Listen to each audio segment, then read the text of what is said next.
پیارے دوستوں، آج ہم بات کریں گے کہ رمضان کے مہینے میں غریب بچوں پر کیا گزری۔ جو بچے ایک وقت کا کھانا کھانے کے لیے ترس رہے تھے، جن کے پاس افطاری میں کھانے کے لیے ایک وقت کا کھانا بھی نہیں تھا، یہ ویڈیو دیکھ کر آپ کی آنکھوں میں بھی آنسو آ جائیں گے۔ آپ اسے آخر تک ضرور دیکھیے گا اور اگر ہو سکے تو ایک لائک بھی ضرور کر دیجیے گا۔ تو چلیے شروع کرتے ہیں۔ دوستوں، یہ کہانی جاوید نام کے ایک شخص کی ہے۔ جاوید نے اپنے گھر رمضان میں افطاری کا پروگرام رکھا اور اپنے دوستوں کو اور رشتہ داروں کی دعوت کی اور ان کو افطار پر بلوایا۔ گھر میں افطار کی تیاریاں چل رہی تھیں۔ یہ کہانی جاوید خود بیان کرتے ہیں۔ وہ بتاتے ہیں کہ میں نے آموں کی پیٹی نیچے رکھ کر اپنی بیوی سے کہا کہ بیگم، افطاری کے انتظام میں کوئی کمی نہیں ہونی چاہیے۔ بیوی نے کہا کہ اور کتنی بار کہیں گے؟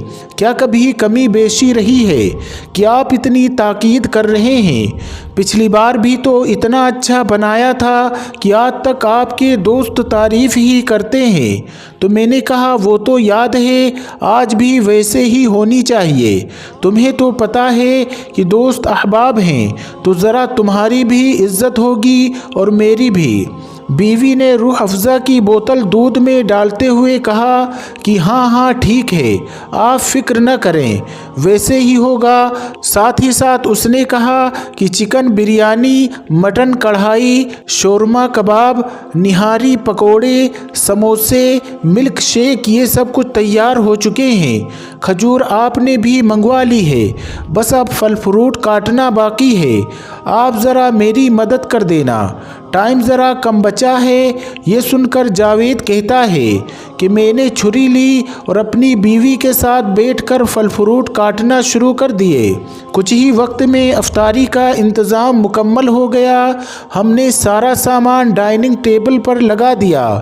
اتنے میں دوست اور رشتہ داروں کے آنے کا سلسلہ شروع ہو گیا۔ افطاری کے ٹائم تک سب لوگ پہنچ چکے تھے۔ افطار کا وقت ہوتے ہی سب نے افطاری کی اور خوشی خوشی کھانے لگے۔ اتنے میں میرا ایک دوست جس کا نام افضل ہے، وہ نوید کو مذاق اڑاتے ہوئے کہنے لگا کہ ارے نوید یار، تھوڑا کم ہی کھانا، کہیں ایسا نہ ہو کہ تمہیں یہاں سے اٹھا کر لے جانا پڑے۔ یہ سن کر سب لوگ ہنس پڑے اور ہنسی مذاق کے ساتھ لذیذ کھانوں کا مزہ لینے لگے۔ جب سب لوگ کھانے سے فارغ ہو گئے تو سب لوگ یہ کہتے ہوئے باہر نکلنے لگے کہ جزاک اللہ، بہت مزہ آیا۔ میں اپنے ہاتھ دھونے کے لیے بیسن پر گیا، میں نے ٹنکی کھولی۔ اتنے میں میرے کانوں میں ایک بچی کی آواز آئی۔ بچی کہہ رہی تھی کہ امی، اب تو سب لوگ تراویح کی نماز پڑھ رہے ہیں اور ہم نے ابھی تک روزہ افطار بھی نہیں کیا، سحری بھی صرف پانی سے کی تھی۔ جاوید کہتا ہے یہ سن کر میری آنکھوں کے آگے اندھیرا چھا گیا۔ یہ آواز پڑوسیوں کی 12 سال کی بچی کی تھی۔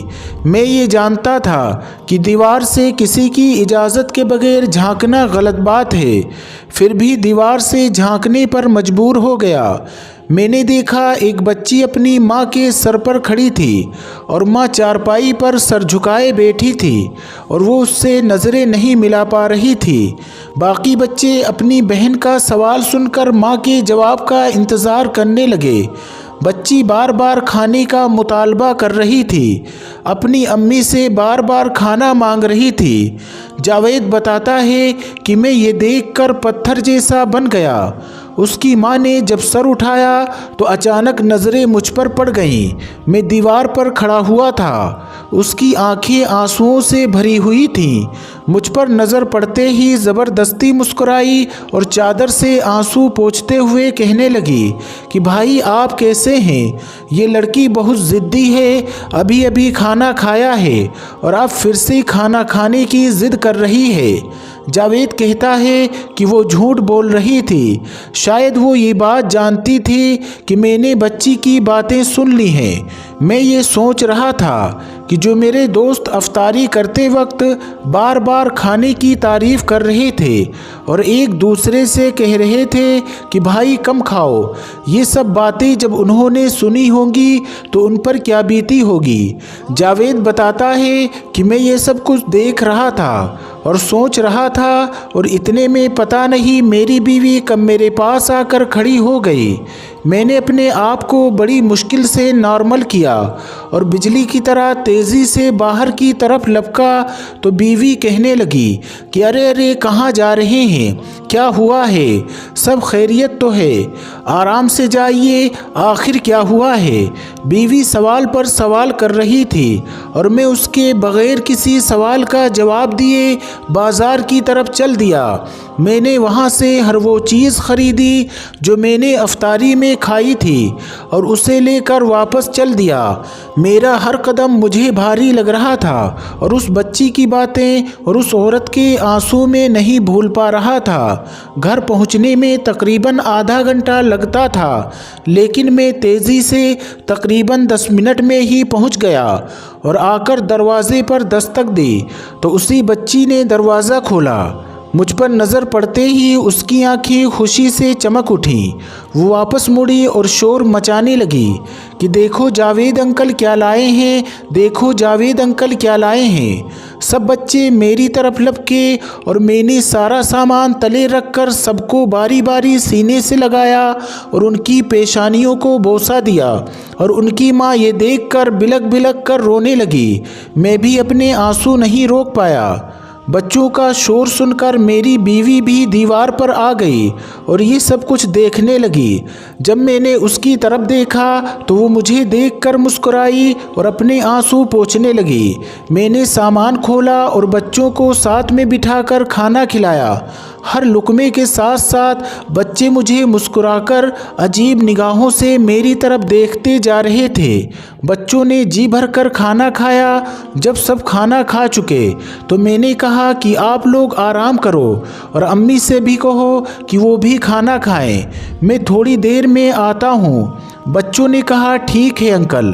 جاوید بتاتا ہے کہ اس کے بعد میں وہاں سے چلا گیا اور مارکیٹ میں آ کر مہینے بھر کا راشن لیا اور دوبارہ ان کے گھر آیا۔